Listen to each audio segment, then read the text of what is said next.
Dengar-dengar itu isu di luar kalau mau ngambil SIM itu harus ada sertifikat.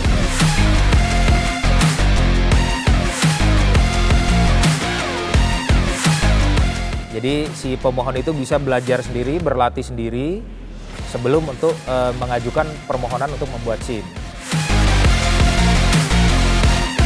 Ya, kebetulan Om, jadi Korlantas memang punya program dan fasilitas Safety Driving Center. Oke anak elang, We are one.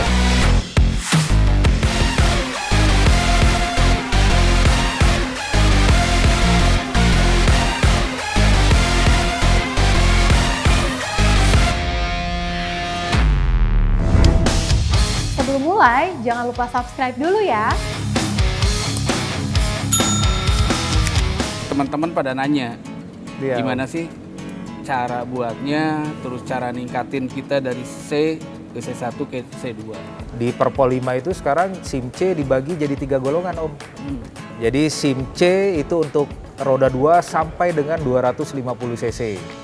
Kemudian C1 itu untuk 250 sampai 500 dan C2 itu untuk roda 2 yang di atas 500 cc. Cuman masalahnya memang untuk memperoleh SIM C2 itu dalam aturan yang baru itu harus melakukan peningkatan golongan. Dari SIM C kita harus punya SIM C minimal 1 tahun, baru kemudian bisa meningkat ke C1 selama 1 tahun juga minimal, baru kemudian bisa ke SIM C2.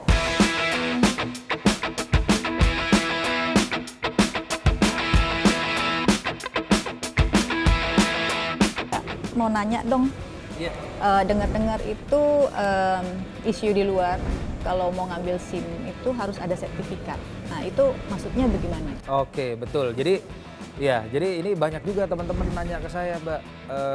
Sekarang katanya bikin SIM harus pakai sertifikat sekolah mengemudi, baru bisa bikin SIM gitu ya. Jadi memang kalau dalam Undang-Undang 22 2009 tentang lalu lintas angkutan jalan itu memang ada aturan seperti itu. Kemudian di Perpol kita juga ada di Perpol 5 2021 bahwa untuk calon pengemudi atau calon pemohon SIM itu diutamakan yang sudah memiliki kompetensi. Nah, kompetensi ini dibuktikan dengan ada sertifikat sekolah mengemudi yang dikeluarkan oleh lembaga pendidikan yang sudah terakreditasi oleh pemerintah, ataupun juga bisa belajar sendiri, itu dimungkinkan. Jadi si pemohon itu bisa belajar sendiri, berlatih sendiri sebelum untuk mengajukan permohonan untuk membuat SIM. Nah, memang yang jadi masalah saat ini manakala di kota kabupaten di mana pemohon itu mengajukan sudah tersedia sekolah mengemudi yang terakreditasi oleh pemerintah, itu diutamakan seperti itu. Jadi berlatih dulu, tujuannya untuk supaya si calon pemohon SIM ini memiliki keterampilan untuk mengemudi. Tetapi seandainya di kota kabupaten itu belum ada sekolah mengemudi yang terakreditasi oleh pemerintah, tetap permohonan SIM ini tetap bisa dilakukan dengan catatan bahwa kompetensi yang harus dimiliki oleh calon pengemudi ini atau pemohon SIM ini itu harus bisa dibuktikan dengan dia lulus ujian teori, praktek, dan atau simulator yang diadakan di Satpas gitu. Jadi tetap bisa. Ya, kecuali untuk pemohon SIM umum.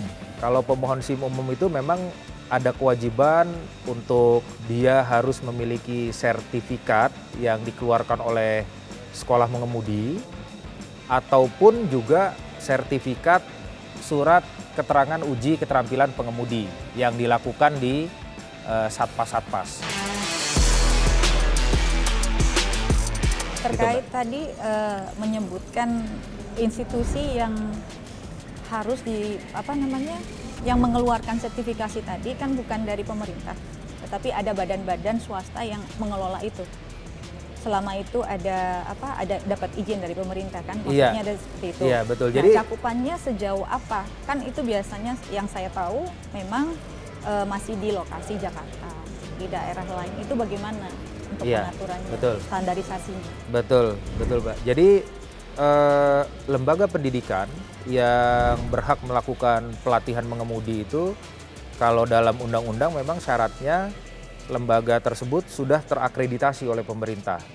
Penyelenggaranya boleh swasta atau siapa saja dengan catatan bahwa lembaga pendidikan mengemudi yang mereka adakan itu sudah tersertifikasi. Nah, sertifikasi ini dikeluarkan oleh pemerintah. Dalam hal ini, kalau saya tidak salah, yang mengeluarkan adalah Kementerian Pendidikan dan Kebudayaan. Atas rekomendasi dari pihak Polri tentunya. Untuk memastikan bahwa materi yang akan dilatihkan, tools yang akan digunakan itu sesuai dengan kompetensi yang diharapkan oleh Polri. Seperti itu, Mbak. Kemudian, ya sebagian besar tentunya kalau Jakarta ini sudah lebih lengkap daripada kota-kota lain. Bagaimana dengan kota lain nih yang belum ada? Nah, jawabannya seperti yang tadi saya sampaikan tuh, Mbak. Manakala di kota-kota tersebut belum ada sekolah mengemudi yang terakreditasi, maka calon pemohon SIM tetap bisa untuk mengajukan permohonan pembuatan SIM, tetapi mereka harus lulus dalam pelaksanaan ujian teori, praktek, dan atau simulatornya. Begitu, Mbak. Pak Arief, kita kan sering touring nih. Apakah memungkinkan dari Korlantas bantu kita untuk safety riding mungkin untuk teman-teman di HOK Anak Elang? Ya, kebetulan Om. Jadi Korlantas memang punya program dan fasilitas Safety Driving Center. Nah, salah satu trainernya kebetulan ikut sama saya nih. Mungkin nanti bisa dijelasin. Pak Max, ayo Pak Max, gabung sama kita. Ayo Pak Max. Oke, monggo gabung Pak Max. Nih ada pertanyaan nih dari Bro Henry terkait teman-teman di HOK Anak Elang ini kan sering touring ya. Apakah teman-teman nih bisa ikut join, bergabung, melakukan safety riding di tempat kita gitu biar touringnya aman gitu. Gimana tuh kira-kira? Mohon izin menjelaskan kemudian. Jadi Korlantas saat ini memiliki satu lahan atau lokasi yang atas perkenan Pak Kakor, kemudian nanti pengelolaannya di bawah Pak Direktur Keamanan dan Keselamatan, Pak Dirkamsel. Tempat tersebut berada di Pusdiklantas. Kemudian tempat tersebut dinamakan ISDC atau Indonesia Safety Driving Center. Kalau Bapak dan Ibu sekalian berkenan mengikuti pelatihan, bisa menghubungi kami. Nanti mungkin mekanisme pengajuan permohonan izinnya nanti kami sampaikan harus membuat suratnya kemana. Kemudian di sana kebetulan memang sarana dan prasarananya baik itu lapangan, perlengkapan lain yang buat safety riding sudah ada juga, ada classroomnya juga. Nanti untuk penyampaian materi tentang teknik mengemudi ataupun teknik safety riding yang baik dan benar bisa nanti kami sampaikan, sekaligus praktek cara mengemudi sepeda motor. Demikian, Pak. Iya, luar biasa tuh kan. Jadi ya kita juga sebenarnya berharap nih, jadi teman-teman komunitas pencinta otomotif, pencinta motor besar, itu bisa bersama-sama kami menjadi pelopor keselamatan berlalu lintas. Jadi keselamatan, ketertiban itu kan yang utama ya. Kita bisa memberikan contoh lah buat saudara-saudara kita, masyarakat yang lain, bagaimana cara berkendara yang baik, benar, sopan, santun. Seperti itu sih, Om.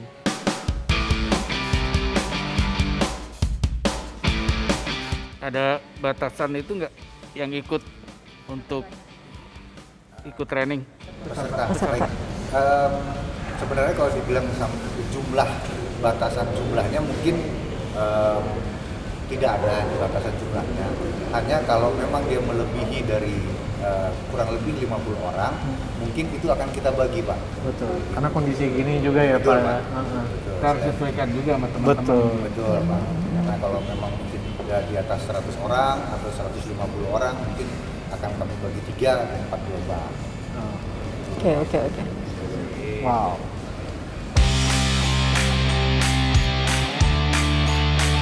Ya, di ini kita belajar banyak banget nih, Pak. Ya, inilah. Kami juga dari Korlantas mohon dibantu untuk disosialisasikan, disampaikan ke teman-teman HOK dan yang lain-lain gitu, supaya pada saatnya nanti seluruh pengendara roda 2 ini sudah paham dan mengerti aturan terbaru yang diberlakukan. Gitu. Oke, teman-teman semua udah ngerti semua ya, udah paham ya apa yang dijelasin Bro Arif dan Pak Max. Jadi semua harus paham. Terima kasih.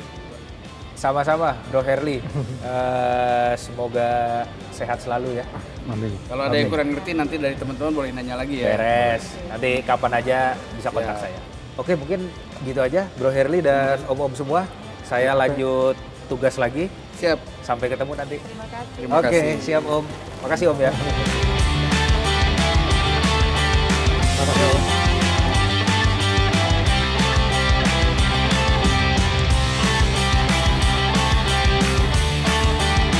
Stop pelanggaran, stop kecelakaan, keselamatan untuk kemanusiaan. Indonesia tertib, salam presisi.